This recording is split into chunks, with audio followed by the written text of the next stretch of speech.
दहेज प्रताड़ना के मामले में सुप्रीम कोर्ट का एक ऐसा ऐतिहासिक फैसला आया है जिसका इस्तेमाल करके आप दहेज प्रताड़ना का भी मुकदमा खत्म करवा सकते हैं और दहेज का झूठा मुकदमा दर्ज करवाने वाली अपनी पत्नी से तलाक भी ले सकते हैं। और दोस्तों, इस जजमेंट की एक खास बात ये भी है कि ये जजमेंट सुप्रीम कोर्ट ने खुद भारत सरकार को भेजा और ये कहा कि इन कानूनों का बहुत ज्यादा दुरुपयोग हो रहा है।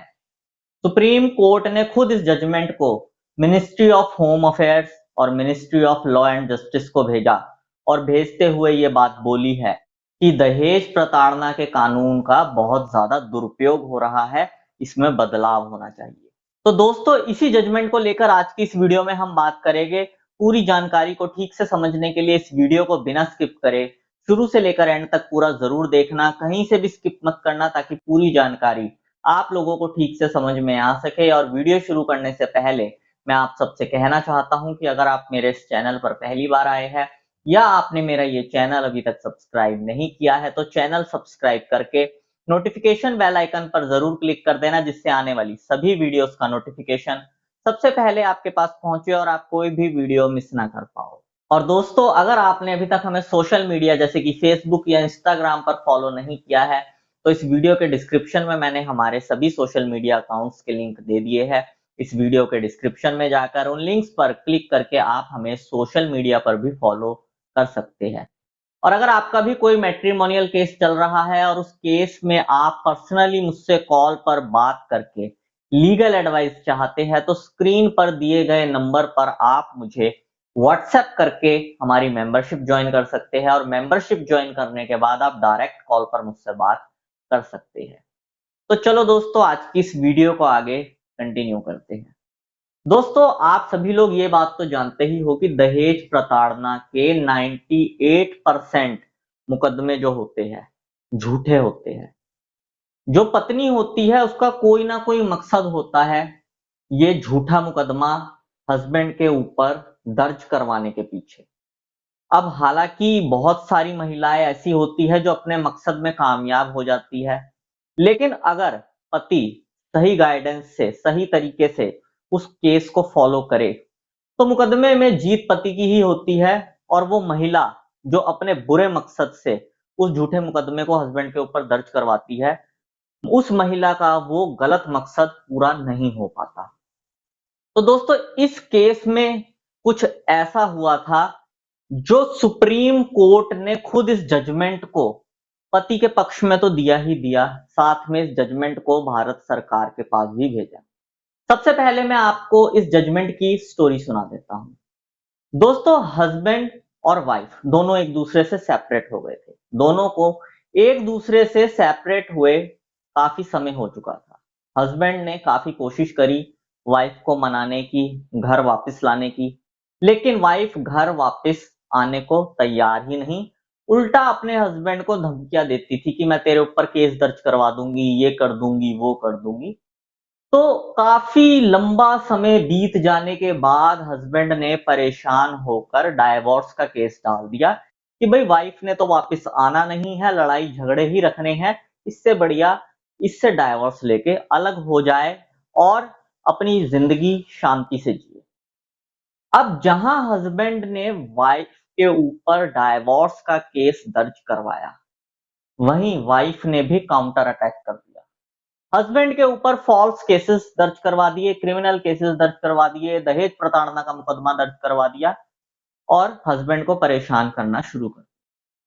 बहुत सारे मामलों में वैसे ये चीजें होती है कि जैसे ही आप डाइवोर्स या सेक्शन 9 का केस फाइल करते हो, तो वहीं आपकी वाइफ आपके ऊपर काउंटर अटैक कर देती है और वो काउंटर अटैक होता है कोई ना कोई क्रिमिनल केस जो आपके ऊपर दर्ज करवा दिया जाता है। और ऐसा ही इस केस में भी हुआ। अब हस्बैंड उस केस को लेकर हाई कोर्ट पहुंचा क्वेश्चनिंग के लिए। उसने क्वेश्चनिंग में सारे तथ्य रखे कि मेरी वाइफ मुझे छोड़कर जा चुकी है, हम काफी समय से सेपरेट रह रहे हैं। जब ये वापस नहीं आई मेरे लाख समझाने के बावजूद भी, तो मैंने दुखी होकर डाइवोर्स का केस दर्ज करवाया और बदले में इसने ये मेरे ऊपर काउंटर अटैक कर दिया। अब दोस्तों, हाई कोर्ट ने उस पति की बिल्कुल भी नहीं सुनी और उसकी क्वेश्चनिंग की पिटीशन को डिसमिस कर दिया। लेकिन पति भी कहाँ हार मानने वाला था, वो पहुंच गया सुप्रीम कोर्ट। अब सुप्रीम कोर्ट में जब सारे तथ्य रखे गए और सारी चीजें देखी गई, तो सबसे पहले तो सुप्रीम कोर्ट ने हाई कोर्ट को फटकार लगाई कि भाई जब हमने तुम्हें क्वेश्चनिंग के लिए 482 सीआरपीसी या BNSS 528 का ये टूल बना के दिया है कि अगर कोई मुकदमा दर्ज होता है और वो मुकदमा झूठा है तो आप उसे क्वेश्चन कर दीजिए। आप मुकदमे को क्वेश्चन क्यों नहीं करते हो? क्यों? ट्रायल का मैटर है, ट्रायल में जाके भुगतो, ट्रायल का मैटर है, ट्रायल में जाके भुगतो, ऐसी बातें बोल बोल के पिटीशन को डिसमिस कर देते। ज्यादातर मामलों में यही चीज होती है। हाई कोर्ट के पास जब आप क्वेश्चनिंग में जाते हो, ज्यादातर वो यही एक रटा पिटा डायलॉग मार के पिटीशन को रिजेक्ट कर देती है क्वेश्चन की कि ट्रायल का मैटर है, ट्रायल में जाके भुगतो। तो इस चीज को लेकर सुप्रीम कोर्ट ने सबसे पहले तो हाई कोर्ट को फटकार लगाई। और इतना ही नहीं, सुप्रीम कोर्ट ने यह भी कहा कि इस हस्बैंड ने अपनी वाइफ से सेपरेट होने के बाद अपनी वाइफ को काफी समझाने की कोशिश करी, वाइफ को काफी मनाने की कोशिश करी, घर लाने की कोशिश करी। जब वाइफ नहीं मानी, कई साल बीत गए, तब जाके हस्बैंड ने डाइवोर्स का केस दर्ज करवाया। और जब हस्बैंड ने डाइवोर्स का केस दर्ज करवाया तो वाइफ ने उसके ऊपर क्रिमिनल केसेस दर्ज करवा दिए। यहां से सीधी सीधी ये चीज जाहिर होती है कि ये काउंटर ब्लास्ट किया गया है, क्योंकि यहां पर पॉइंट ये बनता है कि अगर वाइफ के साथ दहेज प्रताड़ना हुई, उसे दहेज के लिए प्रताड़ित किया गया, तो इतने सालों से वो क्या कर रही थी? उसने हस्बैंड के ऊपर कोई भी केस क्यों नहीं दर्ज करवाया? जब हस्बैंड ने डाइवोर्स का केस दर्ज करवाया इतने सालों बाद, उसके बाद ही वाइफ ने क्यों ये मुकदमे दर्ज करवाए? यहीं से ये चीज साबित होती है कि ये काउंटर ब्लास्ट किया गया है, काउंटर केस किया गया है। वाइफ के साथ कोई भी दहेज प्रताड़ना नहीं हुई है। वो केस जो हस्बैंड ने डाइवोर्स का दर्ज करवाया है, उसके बदले में उसे ये 498A का गिफ्ट दिया गया है। और दोस्तों, यही सब बातें बोलकर सुप्रीम कोर्ट ने पति के ऊपर दर्ज हुए उस फॉल्स केस को खत्म कर दिया और पति के पक्ष में फैसला तो सुनाया ही सुनाया, साथ में इस जजमेंट को मिनिस्ट्री ऑफ होम अफेयर्स और ministry of law and justice को भी भेजा और कहा कि इन कानूनों का बहुत ज्यादा मिसयूज हो रहा है, इनमें बदलाव होना चाहिए। अब मैं आप लोगों को बताता हूं कि इस जजमेंट का इस्तेमाल आप लोगों को अपने केस में कैसे करना है। दोस्तों, अगर आपने डाइवोर्स का केस दर्ज करवाया और डाइवोर्स का केस दर्ज करवाने के बाद आपकी पत्नी ने आपके ऊपर कोई केस दर्ज करवाया है, जैसे दहेज प्रताड़ना या घरेलू हिंसा, तो ये सीधा सीधा काउंटर अटैक माना जाएगा।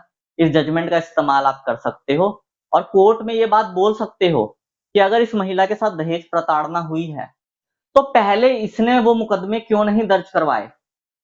मेरे डाइवोर्स का केस दर्ज करवाने के बाद ही ये मुकदमे इसने क्यों दर्ज करवाए? ये सीधा सीधा काउंटर अटैक है, जो सुप्रीम कोर्ट का ये जजमेंट भी ये बात बोलता है। दोस्तों, इस जजमेंट का सहारा लेकर आपका 498 है या घरेलू हिंसा का मुकदमा तो क्वैश होगा ही होगा। साथ में जब आपका 498 है या घरेलू हिंसा का मुकदमा क्वैश हो जाएगा तो ये क्रुएलिटी का ग्राउंड माना जाएगा। आपका वो डाइवोर्स केस जो अभी पेंडिंग में है, जिस डाइवोर्स केस के दर्ज करवाने के बाद आपकी वाइफ ने आपके ऊपर ये काउंटर अटैक किए थे, उसी डाइवोर्स केस में आप अपने दहेज प्रताड़ना के या घरेलू हिंसा के जीते हुए जजमेंट का इस्तेमाल करके डाइवोर्स भी ले सकते हो। बाकी दोस्तों, सुप्रीम कोर्ट के जिस जजमेंट के बारे में मैं बात कर रहा हूं, उसका नाम आप लोगों को स्क्रीन पर शो हो रहा होगा। अगर आप इस जजमेंट को फ्री में डाउनलोड करना चाहते हैं तो इस नाम को गूगल पर सर्च करके आप इस जजमेंट को डाउनलोड कर सकते हैं।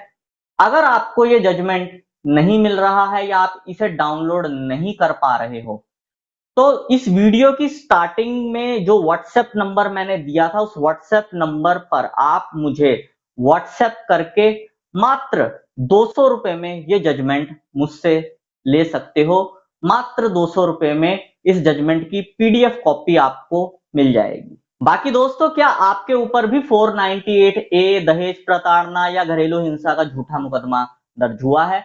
अगर आपके ऊपर भी झूठा मुकदमा दर्ज हुआ है तो इस वीडियो के कमेंट बॉक्स में जरूर लिखना, वी वांट जस्टिस।